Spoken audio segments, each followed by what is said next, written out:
ഇത് വെണ്ടയ്ക്കായും ഉള്ളിയും പച്ചമുളകും കറിവേപ്പിലയും കൂടി എണ്ണയിൽ കടുകിട്ട് പൊട്ടിച്ച ശേഷം നന്നായി വഴറ്റിയെടുക്കുകയാണ്.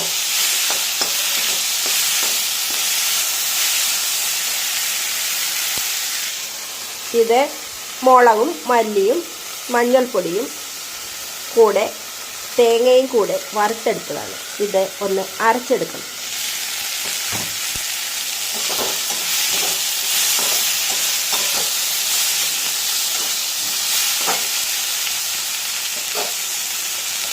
വഴന്നു വരുമ്പോളം ഒന്ന് അടച്ചു വയ്ക്കാം.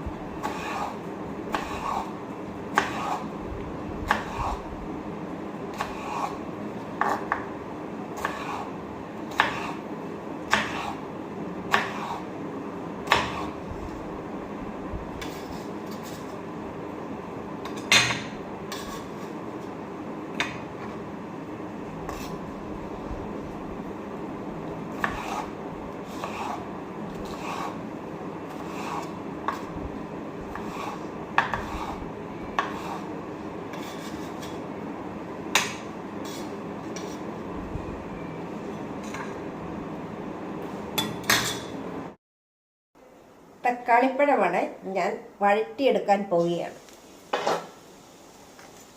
ഈ വെണ്ടയ്ക്കായിലേക്ക് ഈ തക്കാളിപ്പഴം കൂടെ ചേർത്ത് കൊടുക്കും.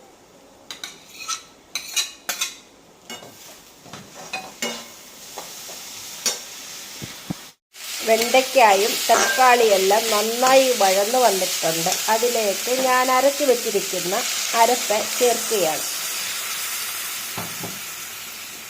എല്ലാം കൂടെ മിക്സ് ചെയ്ത ശേഷം ഇത് നന്നായി ഒന്ന് തിളക്കട്ടെ, അടച്ചു വയ്ക്കാം.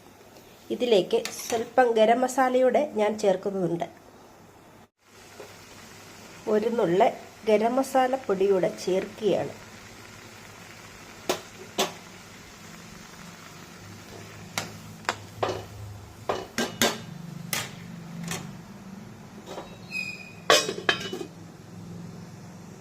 തുറന്ന് നോക്കാം. ഏകദേശമൊക്കെ വറ്റി വന്നിട്ടുണ്ട്. ഇതിലേക്ക് ഞാൻ കുറച്ച് ഉപ്പൂടെ ഇതിന് വേണമായിരുന്നു, ഞാൻ ഇട്ട് കൊടുത്തു.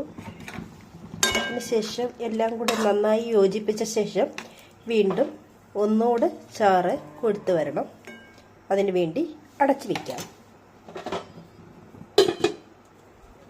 ഇനിയും കടുക് താളിക്കാം.